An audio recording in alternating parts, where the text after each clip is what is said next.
In the year 2000, Microsoft was on top of the PC world. They were an extremely profitable company, with the mind of Bill Gates behind it all. This computer giant seemed to have it all, and no one could touch them. So, why would they try and join the console gaming market? Well, their goal was to try and take over the console market. But how would it work for them? Welcome everyone, I'm Retro, and today we are going to take a look back at one of Microsoft's biggest risks. The first idea of the Xbox was within Microsoft's DirectX team. The idea would be to have the console run on a Windows processor. The project would be codenamed Midway, in a reference to the Battle of Midway in World War II. The team had their first meeting on March 30th, 1999, where they would discuss issues of getting a PC to boot at a quicker pace, and the console would run on Windows 2000, allowing PC developers to be more comfortable with this software, and it would also actually allow for higher power than other consoles on the market. Gates was hesitant at first, but in the long run, he would greenlight the project. Gates first publicly mentioned the Xbox in a 1999 interview. He would state that he wanted the system to be the platform choice for the best and most creative developers around the world. There would be a few prototypes made, but none more famous than that giant Chrome X. But the few times that they were shown, most of them wouldn't even start up. This was causing the team to lose faith in this whole idea. It wasn't until January 3rd of 2001 that the console would be officially unveiled in Las Vegas. This reveal would spare absolutely no expense, even having The Rock from WWE, well, WWF at the time, come on stage with Bill Gates to promote the system.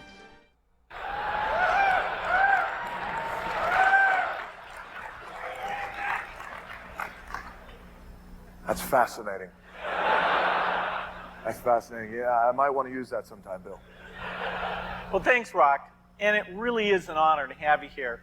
Believe it or not, I'm a big fan of yours. For instance, I know that you're a 5-time WWF champion, not to mention one of the top entertainers in the world. Bill, I'm very flattered. I'm a big fan of yours as well. For instance, The Rock knows you're the chairman and chief software architect of the Microsoft Corporation, a leading worldwide provider of software for the personal computer. Thank you, Rock. I'm very flattered myself. By creating Windows in 1983, a multitasking graphical user interface environment that runs on MS-DOS. This was one of the craziest reveals, as The Rock was one of the most popular figures in the entertainment world.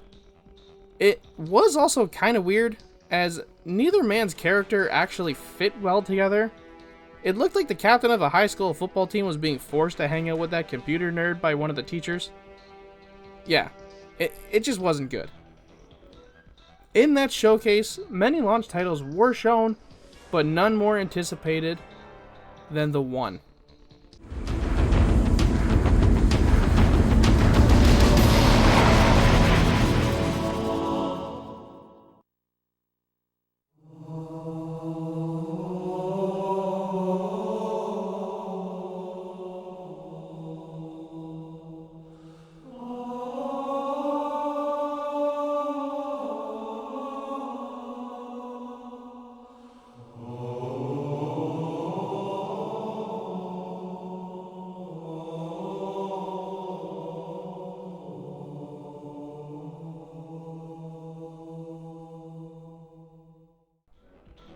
Now this game is a game I could take and toss right in the trash. But to others, it's like a best friend to them. So for you guys, I'll take it out of the trash and put it nicely on my shelf. Halo was a game that went through many changes, like originally being made for the Mac, and it was a third-person shooter. This was always going to be a big game, but I don't think anyone really anticipated how big. And honestly, I didn't play it, but that's also because, well, I didn't have an Xbox as a kid. I had a PS2, so that's all I was playing at the time. But I did have some time with the Xbox at a friend's house, but we mainly only played the NFL Street games or some of the wrestling titles.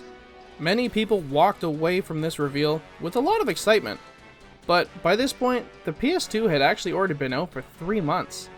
Were people really going to wait for the Xbox? They didn't. They did not wait. But let's go see how the actual release was going to do. The console would launch November 15th, 2001, 10 months after the original reveal. This would also be a whole year after the PS2, but they did manage to beat Nintendo's GameCube to the market, so that's something, I guess. A special launch event was held in New York City at Toys R Us, where Bill Gates himself in his nice leather jacket would personally hand out the very first Xbox. Xbox would launch with 10 exclusive titles and 10 cross-platform titles, but its biggest definitely being Halo, and even Dead or Alive 3 was a pretty big title at the time. The console's design was simply big. Like honestly, this console was so fat. It was a simple black box with a very discreet X on the top and a green center. The face would have your disc tray, your power and reset button, and would also have the eject button. The console also had 4 controller ports for local multiplayer, and when you look back at the console and controller, a lot of the inspiration seemed to come from the Dreamcast. The console could support DVD playback, but only with this special remote. The original controller was nicknamed the Duke, and was an absolute unit. This thing was a brick, and was just so big. This had to be changed. And it got many complaints, which means it quickly was changed. The new model was nicknamed the S, and it was a much smaller and more ergonomic and comfy feeling. It would have a port for memory cards, although I don't know anyone who actually used them, as the console had an internal hard drive. This was more for bringing a save file from one Xbox to another, but I still don't even really know anyone who used that. Xbox would sell about 1.5 million units in its first year on the market.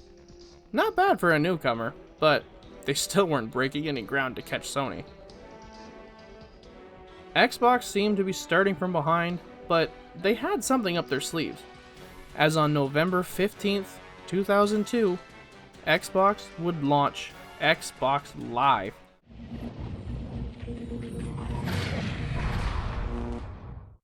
I just got into Xbox Live. I have this really great high-speed connection, and I was playing one-on-one NFL Fever against some other players from around the country. Now my gamer tag, my online ID is Dark Master. I was masking my voice. You can use your real voice, or you can pick from a list of voices. I was just being friendly. I mean, I'm not one of those game guys that gets like totally absorbed, you know? Taste it! Yeah! You're going down! That's gotta hurt. You want some more? Oh, you like that, do you? Watch me go. Oh yeah, everybody goes down. Allowing you to play games like Halo multiplayer, sports titles, and many more. Microsoft had experience in this area as they were behind the Dreamcast online play, as all Dreamcasts would run Windows CE for online games like Phantasy Star. And even had a built-in modem, which Xbox would take that idea and put it in their own.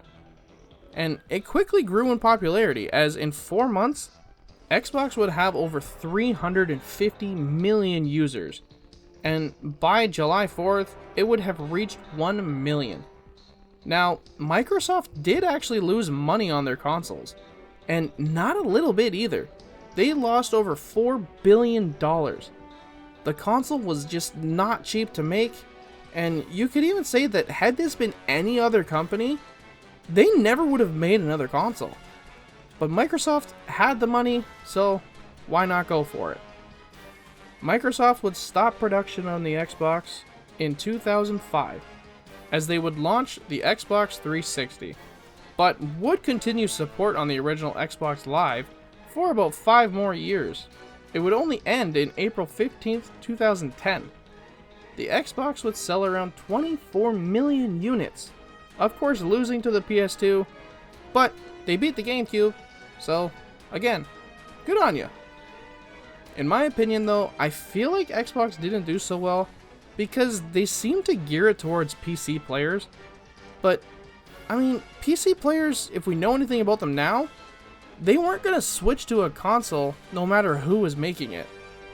And all the ads were aimed at the teen demographic, which was a good target for this console, but most parents honestly would have already bought the PS2, and not even as a gaming console. They would have bought it as a DVD player that, well, could play games sometimes. The popularity of Halo definitely had a hand in Microsoft making the 360, but it's no secret that the original Xbox wasn't much of a success story. It's a decent console that just had the misfortune of going against an absolute giant. And that is the end of this video. If you made it this far, I hope you'll consider liking and subscribing, as it really will help my small channel grow and allow me to make more videos. And I'll see you on the next journey.